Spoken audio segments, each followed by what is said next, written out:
The dreams I had in the nights leading up to the event should have tipped me off. Things no eye would want to see, no head would want to hold. Things I both struggled to remember and fought to forget. And all inside a darkness that was somehow deeper. You know, I'm aware language is a difficult thing to master, but as phrases go, fear of the dark ain't exactly correct. It ain't a fear of the dark, so much as of what might be in the dark. But then again, if ponies went around calling it that, well, that would essentially be admitting that there might actually be something lurking where your eyes don't reach, now wouldn't it? It ain't a nice thought. Believe me, I know. Another thing, ponies who fear the dark see the blackness as a place where terrible things may be hiding. But the way I see it, they're looking at it wrong. See, what most ponies don't realize is that darkness don't just hide these supposed creatures. It also stops us from seeing them. Think about that for a minute. If these creatures truly are so horrible, do we really want to bear witness? It starts, as it always does, with a knock at the door, loud and insistent, waking me up. I grumble drowsily, glancing over at the clock on my bedside drawer. It's just 12:30. Apple Bloom, Big Mac, and Granny have gone to Appaloosa for a few days, so I'm all alone. And it's very dark. Still drunk with sleep, I flounder my way out of bed, quickly fumble to light a lantern, stumble down the stairs. Whoever's at the door knocks again, desperate-like. Fully awake by this point, I set the lantern down on top of the small table by the entrance to the kitchen, then cautiously approach the front door. "Who is it?" I ask, with a confidence I do not feel. The voice that answers is truly awful, raspy and strained, but what's worse is that I recognize it. Applejack? Fluttershy croaks weakly. Applejack, it's me. Please open the door. It's Fluttershy. Please, I need your help. There's something in my throat. Hurriedly opening the door, I gasp. Turns out Fluttershy's new voice ain't the ghastliest thing about her. My timid friend is a right mess, and no mistake. Her hooves are caked, smeared with black dirt. Her pink mane is tangled. Probably dropped Rarity into a comb if she saw.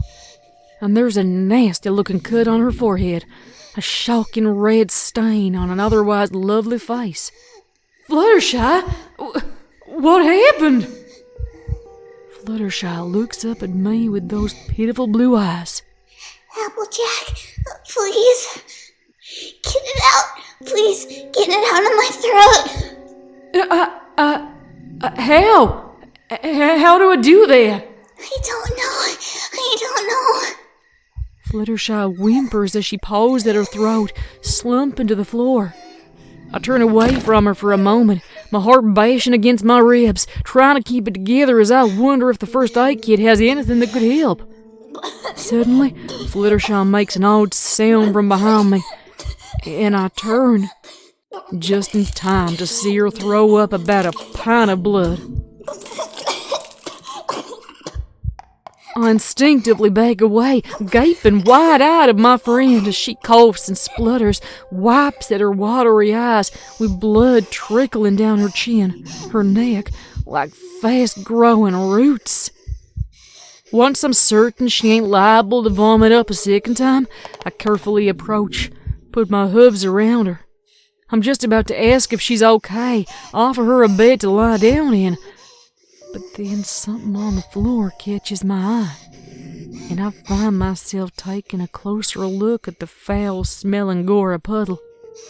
Now that all the blood has spread itself out, I can see that there's something else there. Something solid. Something feathery. Is that a bird? This only seems to further distress Fluttershy. Oh no. She whispers, I think more to herself than to me. Oh no. What have I done? I stare at the wet, lifeless little wren. Tiny beak, round body, pointy tail. I'm uncomprehending. Fluttershy. I eventually manage, my voice nearly as hoarse as hers had been. What in tarnation is a dead darn bird doing lodged in your throat? I don't know. Fluttershy squeaks breathlessly. I was walking. There was this creature. It was a hole in the ground, like a cave, and I went into it, and... Stop! I interrupt her, feeling my chest constrict painfully. Thump, thump goes my heart. Stop. What cave? It was on the edge of the Everfree. Fluttershy tells me quietly, eyes fixed on the bloody wren, and I feel my stomach drop about a mile straight down. Oh.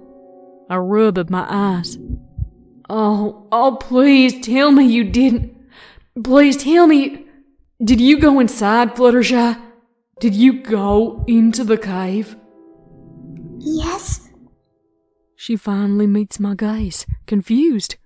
Or at least, I think I did. Does it matter? Oh. I groan, place my hooves over my face, and resist the urge to scream. Oh, no. Oh, I can't believe this. No. Oh, Fluttershy, why? I don't understand. Fluttershy whines, looking from me to the bird and then back again. I put my hoof on Fluttershy's cheek, moving her to look me in the eyes. Fluttershy, now listen here, Sugar Cube. I need you to tell me exactly what happened tonight. Tell me everything. Start at the beginning. Well, She begins, but I quickly cut her off. Deep breaths, Sugar Cube. Deep breaths. Do it with me now. We breathe. Well, I was out on one of my nightly walks around the perimeter of the Everfree when I saw a strange creature, one that I've never seen before. It was small and furry with these big luminous eyes. Upright, it looked like a tall chipmunk. But when I tried talking to it, it just scampered away from me. I followed it into the Everfree. I'm not sure how far, but I don't think it was very far. Until I saw it disappear into this big hole in the ground, which I'm pretty sure was a cave. I was worried about the creature's safety, so I went down into the hole after it, and the next thing I knew, I was running through the orchard towards the farmhouse with that in my throat. She glances at the bird, shudders. That's where I got this. The orchard, that is. I fell when I was running. Fluttershy indicates at the cut on her forehead. I take my hoof away from Fluttershy's face, sigh, and sit down on the floor. Fluttershy, you really shouldn't have gone inside that cave. I massage my temples, feeling my pulse pounding away. I'm a complete idiot. A stupid idiot for not mentioning it to you before. There are old stories about that place. Stories my family told me when I was a young'un. What kind of stories? Bad ones, Fluttershy. Real bad. I laugh shakily, fighting to curb the tremor that's crept into my voice. Gave me nightmares every darn time. My old relatives told them so as to kill our youthful curiosities in the event we ever found the caves ourselves, and what can I say? Those stories sure did the trick. I pause. Look away. They told me that there are things buried down there in the cave. Things that were born elsewhere, that don't adhere to any natural law, or at least none the ponies are aware of. They said that these things are caught up in a slumber so deep and so absolute that it could be mistaken for death. And that's when the bird moves. Fluttershy and I jump, shrink up against the staircase, clinging to one another. The wren starts squirming about on the floor. Its little limbs are all over the place like it's dancing to a beat of some awful soundless melody. Feet scrabbling, wings twisting, and for a moment I think, I even hope it's trying to clean all the scabby, coagulated blood off of itself. But then, with a wet snap, the bird's tiny body splits right down the middle, and several fleshy tendrils burst out from inside it. The bird opens its beak, shrieks piercingly, and Fluttershy and I watch as it flails its way into the shadow under the daybed. For a time, the two of us are swallowed by a silence almost physical. Fluttershy, I finally say, tense. Whatever that thing is, we need to kill it. Right now. Fluttershy, despite how clearly terrified she is, looks at me with disbelief. We can't. The poor thing is probably just as afraid of us as we are of it. And it's hurt. It's unnatural, I exclaim, then quickly lower my voice, keeping my eyes fixed anxiously on where the lantern's light don't quite reach under the daybed. If we don't get rid of it, who knows what it might do if it gets out of here? Fluttershy frowns at me disapprovingly. Or maybe we could show a little compassion and take care of it, then bring it back home when it's well enough to be on its own. And before I know what's happening, Fluttershy has trotted over to the daybed and confidently poked her head underneath it, making soft sounds as she tries to lure the creature out. Fluttershy, for the love of... What are you doing? Get away from there! Are you crazy? But then she's back, and it is clinging to her, little legs wrapped around her foreleg. But it ain't a wren anymore. Now it looks like a Pegasus filly. If I could have taken another step back, I would have. But my back is already up against the banister, so I'm forced to settle for a horrified gasp. This is wrong. This is so wrong. How certain I am of this is what scares me more than anything else. I don't know what this creature is or what it wants, but it is surely evil. Of that I've no doubt. See, Applejack? It's just a little filly. A little Pegasus filly. Fluttershy talks dreamily, without looking at me. She sits herself down on the floor, with her back to the daybed, holding the creature close, lovingly, pressing its small, round face into her chest, wings curled protectively around them both. The creature watches me solemnly with its large, burrowed eyes, an abnormal, too bright violet, which fills me with dread. Fluttershy! I whisper furiously, trying unsuccessfully not to meet the creature's chilling gaze. Stop! Stop it right now! Keep away from it! Still, Fluttershy won't look at me. She got eyes only for the creature she embraces so tenderly. Oh, Applejack. She's such a beautiful little soul. So perfect. I've always wanted a filly of my own. Sick with fear, I'm about to speak, continue pleading with Fluttershy, but the creature beats me to it. Tired. The little Pegasus filly groans, shrill, nuzzling Fluttershy weakly. Home. Hungry. Its eyes roll to white, and it throws up all over Fluttershy.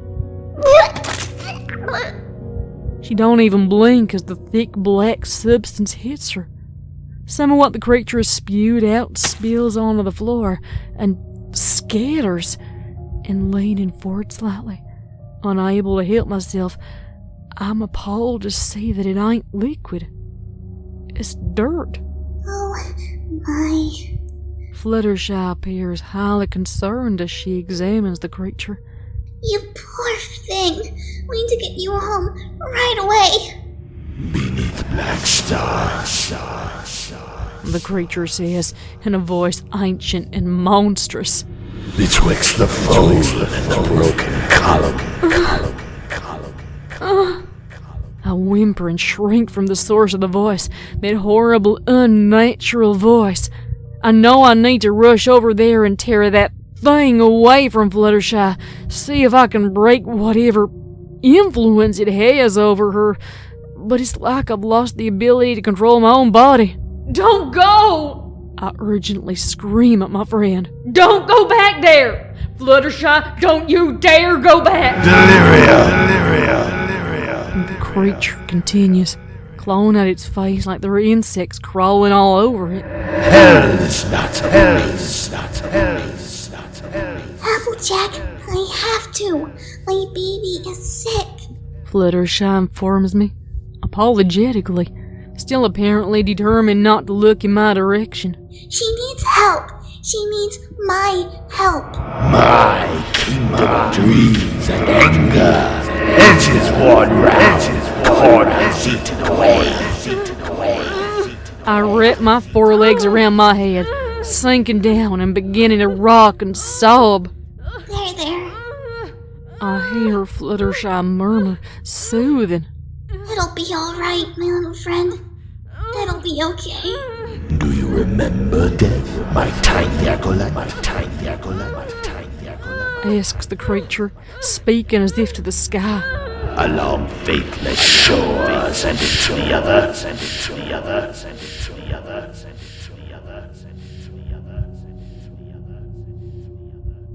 And then there is quiet. A terrible scream from Fluttershy breaks it. I raise my head slowly.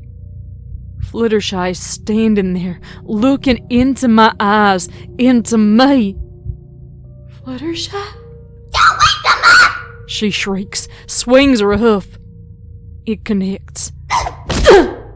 And I welcome oblivion.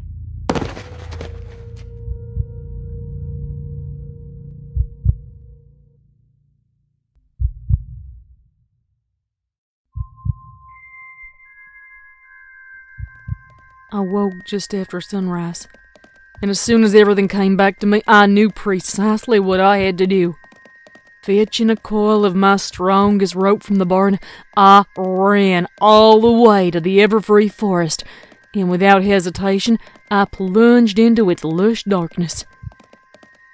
I think I always somehow kinda knew where it was.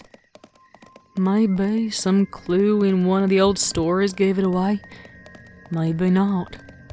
But either way, the cave was exactly where I expected it to be. It also looked just the way I imagined. Securing the rope to a nearby rock, I lowered myself down into that hill. Then, by lantern light, I began digging, using my hooves, not caring about the oily black dirt that got into my eyes, into my mouth. It didn't take me long to find her. She wasn't buried very deep, or very far. By some miracle, to my intense relief, she was still alive. But that ain't what'll forever stay with me until the soulness of death, which may, in fact, be sooner than I expected. No. What'll haunt me until the day I die is not that. I found Fluttershy buried alive in a hole, which was, by all accounts, of her own making. As I hauled my unconscious friend out of that nightmare cavern, I found myself barely able to breathe, and I think the only thing that kept me going was my incomparable fear of the place we were running from. No, see, it was the words, carved into the wall of the rock inside the cave and to the left of the entrance. The same words Fluttershy screamed at me that night. I didn't dare guess their true meaning until later that day. At the time, I thought she meant the creatures from beyond that were said to slumber within the cave. But one thing my old relatives never seemed sure of was why the creatures came to Equestria in the first place. I think I know why now. I think they were running from something. But it was too late. Whatever they were running from already had them, or else it followed them. Because when I was sitting next to Fluttershy at the hospital, watching over her while she slept, I started to feel uncomfortable. Physically uncomfortable. I felt like my heart was beating out of time, and much too quickly to be normal. In fact, it was almost like I had 2 heartbeats.